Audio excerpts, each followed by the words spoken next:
Welcome back to the channel, everybody. Today, I am once again joined by my very good friend and colleague at OBR Investing, Clayton ASTORE.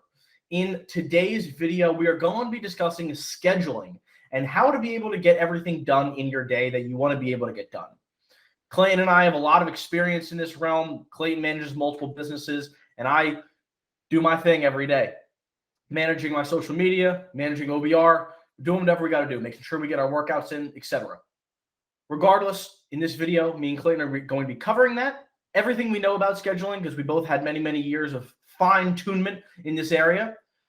Clayton, thank you for joining me again today. Thank you for having me. I appreciate it. This is another near and dear topic to my heart, so I appreciate it very much. And you and I got to live together for a little bit, which was incredible. I thoroughly enjoyed that, so I got to see your schedule, and it was so unbelievable. It was so similar to mine.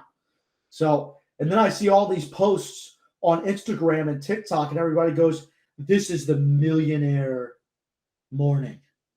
And it's gym first, 5 a.m., shower, protein shake, getting your mind right, meditating, all the good stuff. And then it's off to work at 8 a.m. And I'm just thinking to myself, well, I guess that means I'm going to be a millionaire. Yeah, I mean, you do have a point. We that is very similar to how we structure our mornings. And in terms of habits, that's an entirely separate video. But regardless, for scheduling, in regards to getting all the things you want to get done in the day, you and I like to go to the gym. We obviously have to be back to our desks minimum by 8 a.m. so we have time to scan the markets, time to get ready for the morning. We also have to get everybody ready in the live call, which obviously takes some time. And then we're obviously at the desk for an extended period of time and then back again in the afternoon.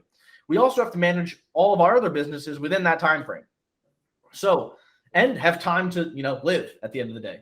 So how do you go about it? And then I'll answer after you. How do you go about structuring your day? What are some of the main takeaways you've learned which really help in regards to your trading, in regards to just setting up your day? Well, the first thing starts with what needs to get done. And what needs to get done is always printed all over my Google Calendar. I knew that was going to be the main talking point of this conversation, but it's important. It might sound cliche for me to tell you to get a calendar, but get a calendar that's attached to everything that you're attached to, i.e. your computer, your phone, your smartwatch, which I refuse to have. No shot. Absolutely not. I'm with you. I'm with you. Yeah, those are beautiful. Gosh, those are beautiful. So that being said, with your Google Calendar, you can alert everything that has your Gmail logged into it, which is beautiful. So I've got multiple monitors in front of me right now, and I get alerts for my entire calendar as I'm going through the day and everything that I need to be getting done, whether it has to do with OBR and speaking and communicating with people, whether it has to do with documenting transactions, whether it has to do with working with my other partners for other businesses, whether it has to do with a consultation that I have coming up. I have set time slots for literally everything that I have to do on a daily basis, and I get an alert. And as soon as I'm off to the next thing, the alert comes up and I get up and I go do what I need to do, or I move to another screen. It's very simple. It's automated. It's absolutely automated. I'm the one who built my schedule. I'm the one who built my schedule. And if I can't do what I'm telling me to do, I'll never be able to get anything done. Right. Plain and simple. I think you actually just bring a very important note into this video, because there's a lot of times where people, they tell themselves something and then they might not listen to it. But I think the confidence in building up momentum and keeping to a schedule is keeping true to what you say you're going to do, right? And that is, why we have schedules, is so we can know what to do, when to do it, and then we can stay true to doing our tasks for the day. And I loved how you brought up your one thing, right? I probably don't have the book behind me. It's probably at my old home, but the book, The One Thing by Gary Keller, that's the only thing he talks about. It's one of the best books I've ever read in my life. But he talks about, identifying that one thing that you have to get done in the day. And then, like you just said, kind of plan everything else around that. So for me, that one thing that I always have to do every single day is OBR and trading. Trading and OBR is my one thing that I need to get done every day, because it betters me professionally and also personally, because trading is what I do. It's my lifeblood. But like you also brought up, Google Calendar, time blocking for me was such a huge revelation, right? Because you have you know you have to do things, right? At one point I was doing checklists. You know what you have to do, but you don't know when you have to do it. With time blocking, like you said, it's automated. I know exactly when I have to do everything in my day, and I know that if I follow my schedule, I'm going to get everything done that I need to get done in that day. It's completely binary. Yeah, and you know, if you have the Google Calendar app on your phone, you get alerted on your phone as well if you're out. You and I personally use Google Calendar. I've heard very good things about the Apple Calendar. I think that also syncs with your Google Calendar, so it's a benefit of all worlds. But I was awake this morning, and right after my alarm went off, you know what I heard? A ding from my Google Calendar from my desk. There you go. When I'm cooking dinner, what do I hear? You know, I get my phone buzzes and it says my next thing that I have to get done on my calendar. So it's incredibly helpful keeping track on a Google Calendar or on any calendar. But time blocking has been a huge effect for me, and planning everything else around that one thing, you know? Yeah, no, I agree with you wholeheartedly. And I talk about this a lot in the live call. And guys, if you have a different opinion about either of these two gentlemen, that's okay. There's nothing wrong with that. But for me, two gentlemen that helped me and have helped me tremendously in on the personal development side of things, on structuring my week, as well as being incredibly accountable and self-reflective of everything that I'm getting done during the week, I attribute to two gentlemen, actually three gentlemen. And one of those, the first gentleman, told me about the other two, of whom I absolutely love. So, first gentleman is my mentor. My mentor has helped me structure everything. He is a very, very successful individual, and he is absolutely brilliant. And he's been doing what it is that Logan and I are talking about for the better part of 30 years. And that is why he is absolutely killing it and has been killing it. So the two gentlemen that he recommended to me that I have books on and have read books from are Jordan Peterson and Benjamin Hardy. Both of these individuals have, I believe, Benjamin Hardy has a psychology background as well as Jordan Peterson. We all know that he does. And these guys are phenomenal. I don't care what your politics are. I don't care about any of that. All I care about is the personal development side of what these gentlemen provide me. Because when I get on and I watch their YouTube videos and I'm hearing what it is that I know I tell myself, and these are thoughts that have been planted into my brain, both because I've been reflective and because I listen to these gentlemen. They help me every single day. They say, okay, you know, Benjamin Hardy, one of the things that hit me the hardest was get yourself together on a Saturday and grade your week for everything that you said you were going to do that week. Give yourself a grade and be blunt. And if you did really well, figure out what the reason for that was. Be reflective. Hold yourself truly accountable by grading your performance of the week. Not your mom's, not your sister's, not your auntie, not your uncle, yours. Your performance. And I know for a fact it will benefit you all greatly. And now I don't do that anymore. I used to, but now I know that if I just do exactly what Logan was saying, I have everything that needs to be done in my calendar and tracked and written down. Something pops into my head, goes right into my Google Keep. Everything is tracked. Everything is documented. Transactions, work. There are things in my life also that I've also realized that I do better when I do not keep track of them. For example, my workouts, I haven't used a workout plan in a long time. I go in, I know what I want to do, and I enjoy it thoroughly, and I leave. I'm not necessarily looking for a certain amount of progress or to go a little bit heavier on weight. I go in, and it's almost purely feelings based. I go in, I know what kind of exercises I want to do. I know that I'm hitting all of my body parts throughout the week, and I enjoy it. And I'm getting my cardio in, I'm stretching, I'm in the sauna, and I've progressively moved to making sure that I'm doing all of those to the best of my ability. And natural progression will get me better in the sauna, stretching in the sauna, being able to handle the heat, right? And then I'll get better at running, and I'll get better in cardio because I'll be doing it more often. And then the cleaner my diet gets, the less body fat that I'll have on. Another thing that I'm working on. And then everything else starts to get better and easier. I just know that I'm going to work out. I'm going to do some form of cardio. I'm going to be in the sauna, and I'm going to do some form of mobility every single day. And I listen to my body, and I listen to my mind. So I know when I'm being a pansy, and I know when I seriously need to take a day off and I need to rest and I need to relax. This morning, I took a day off because my entire upper body was fried because this past week I had such an incredible week of working out. And my entire upper body was fried, and I just did legs the other day. So I didn't have a whole lot to work out. I could go do some cardio, but I just said, hey, give yourself a break. Yeah. Take a day off. My body will thank me tomorrow. You're most likely correct. And it's interesting that you do that a little bit more intuitively, but you do track majority of things. I track everything. For me, I need to be tracking it, or else I might lose track of it, or I might not be doing it. It's, in my opinion, to its full extent. That being said, the fullest extent for me might be a bit overwhelming for the average individual. But yeah, just like you said, for a specific time in my calendar, I have focus on my positions. How did I execute today? Monitor what I did, journal my execution, journal all the new positions I'm in, journal my existing positions.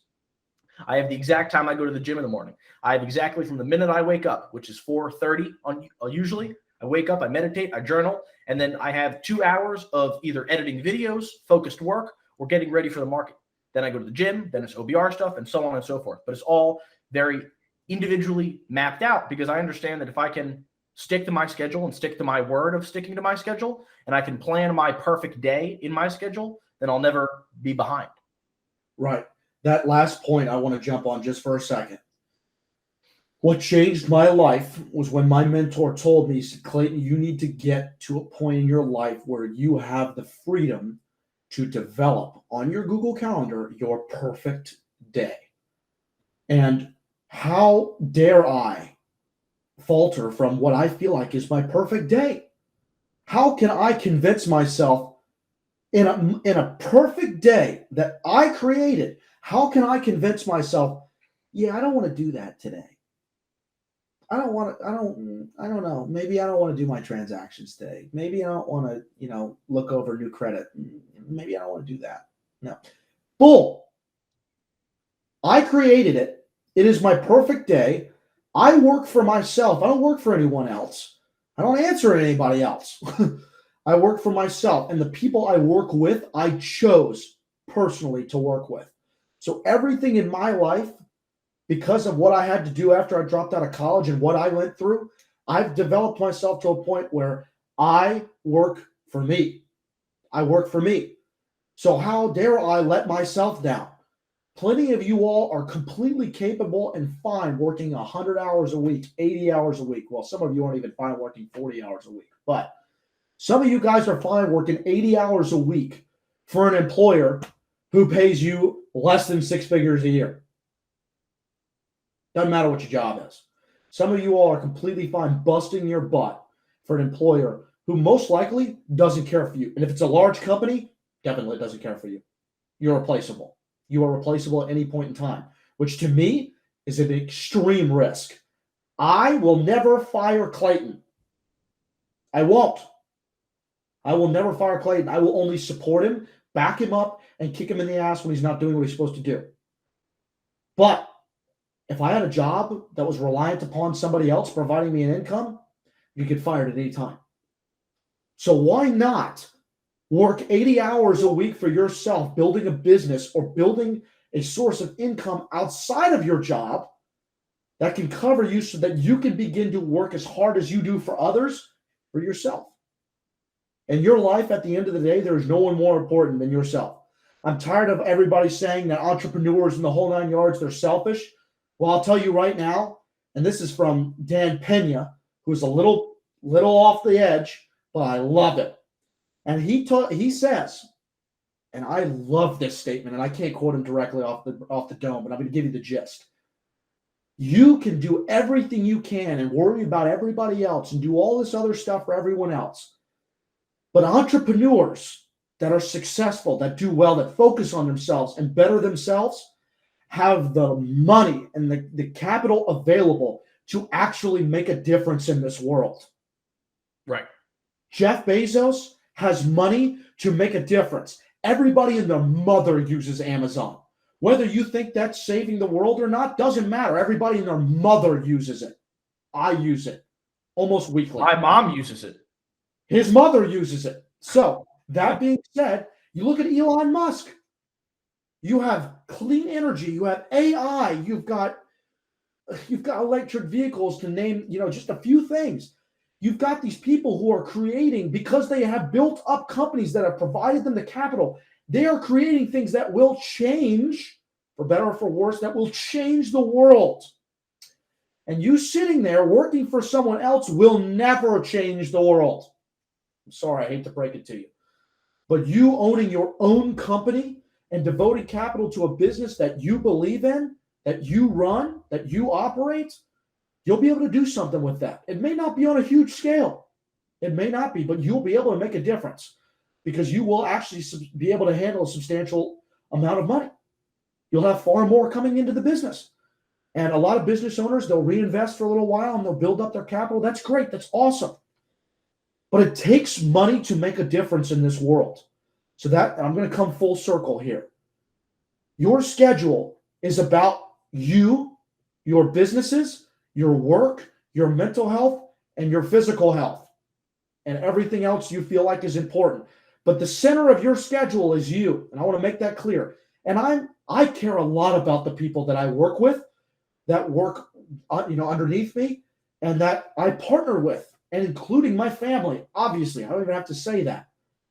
And I care about people a lot. But that being said, I have to focus on me during the day so that I can provide what I want to provide for them. My love and affection, sometimes is all people need, but it doesn't make a difference in anything. Large scale. My love and affection will not retire my parents.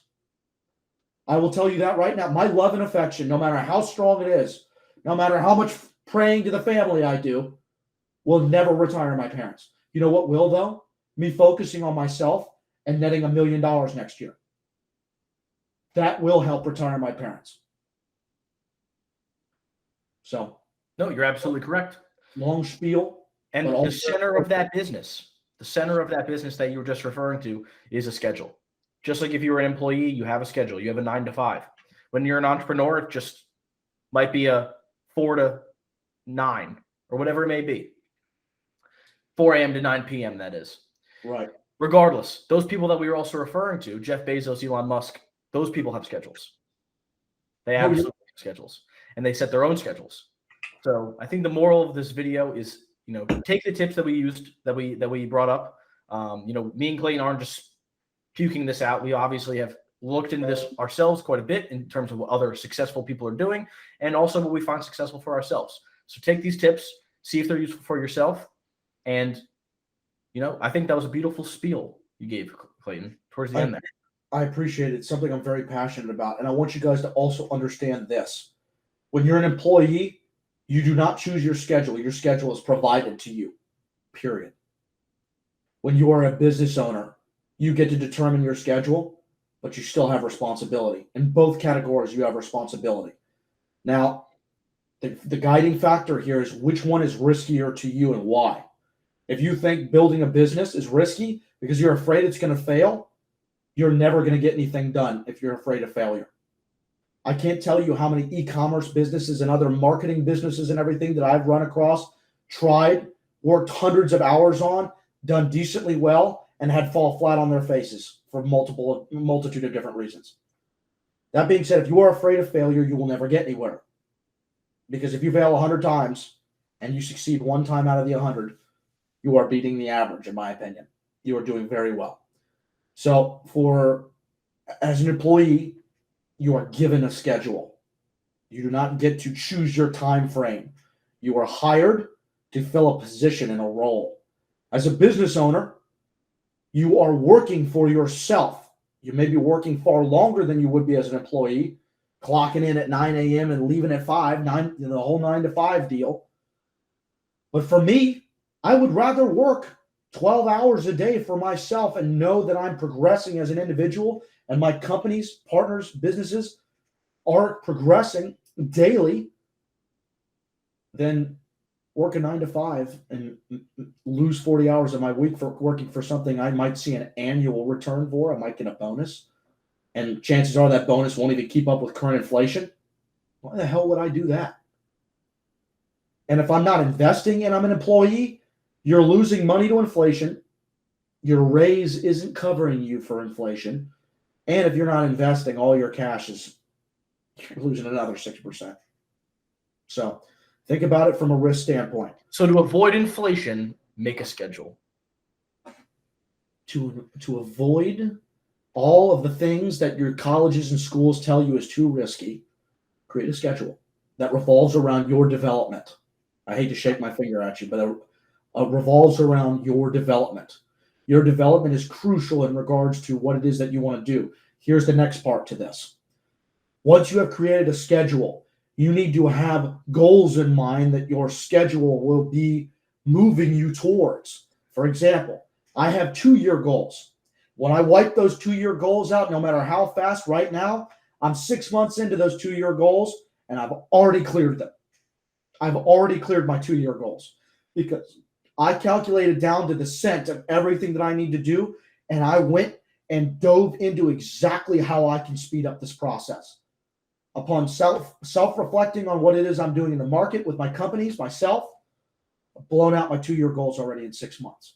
So now I have to go back and I have to readdress my 2-year goals, and now I have to make them 2 years away from, let's say, present day.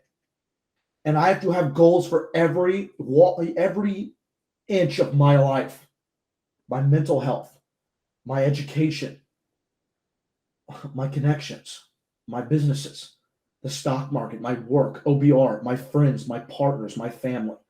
I have certain things that I'm working towards in every aspect of my life. And my schedule tailors to that so that I know if I'm keeping on schedule, every aspect that I list on my spreadsheet of goals, in every category, will do well, and I will be getting better daily. Absolutely. I think that'll wrap us up here. Thank you very much, Clayton. I'll do it for you anytime.